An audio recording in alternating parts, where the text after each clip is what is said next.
नमस्कार. भक्तिप्रिया चॅनलवर आपले खूप खूप स्वागत आहे. ओम नमः शिवाय. येत्या 5 ऑगस्टपासून श्रावण सुरू होत आहे आणि सुरुवातच होते श्रावणी सोमवारपासून. श्रावणातले तसे प्रत्येक दिवस खासच मानले जातात. तरी देखील श्रावण सोमवारचे महत्त्व अधिकच आहे. अशा वेळी केलेल्या उपासनेचे पूर्ण फळ मिळावे असे वाटत असेल तर स्त्रियांनी काही चुका टाळायला पाहिजे. भोलेनाथांना प्रसन्न करण्यासाठी शिवलिंगाला जल अर्पण करावे. असे मानले जाते की भगवान शिवाचा जलाभिषेक केल्याने भगवान शिवाची विशेष कृपा प्राप्त होते.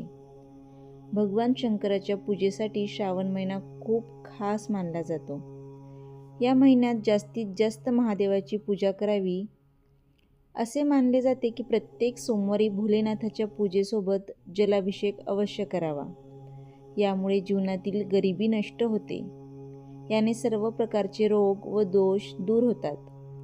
त्याचबरोबर अशा काही गोष्टी आहेत ज्यांचा श्रावण महिन्यात महादेवाची पूजा करताना चुकूनही वापर करू नये.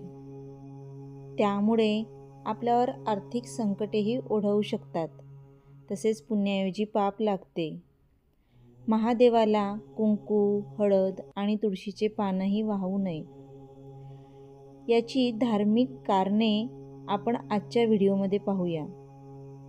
त्या अगोदर चॅनलला सबस्क्राईब केले नसेल तर सबस्क्राईब नक्की करा.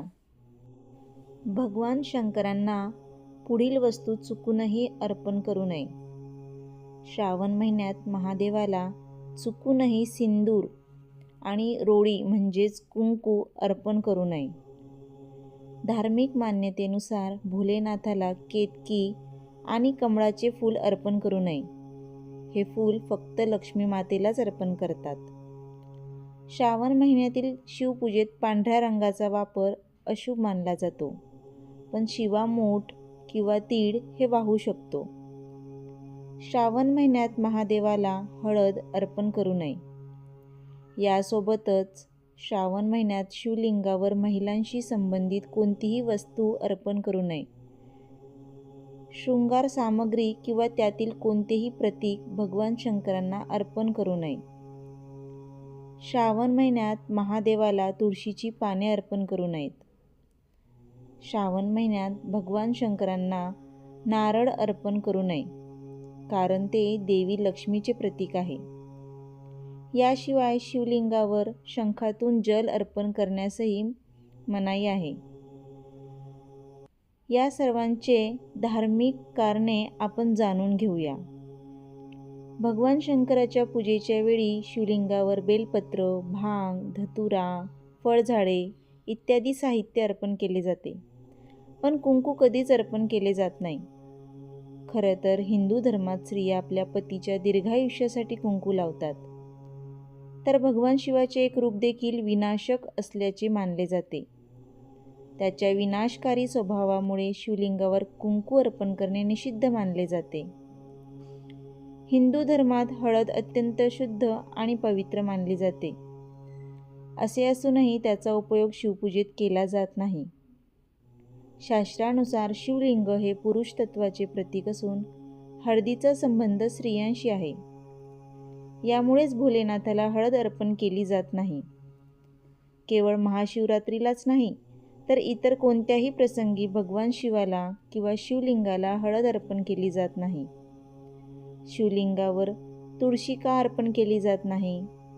तर तुळशीचा जन्म तिच्या मागील जन्मी राक्षस कुळात झाला होता. तिचे नाव रुंदा होते, जी भगवान विष्णूची परमभक्त होती.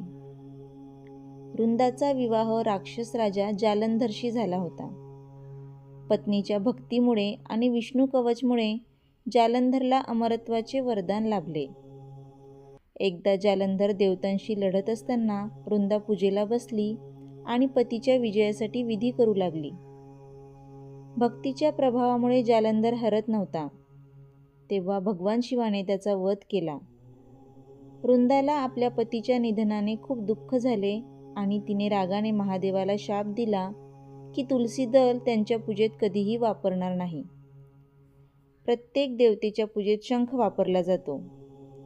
पण महादेवाच्या पूजेत कधीच वापरला जात नाही. शिवपुराणानुसार शंखचूड एक पराक्रमी राक्षस होता, ज्याचा वध स्वतः भगवान शिवाने केला होता.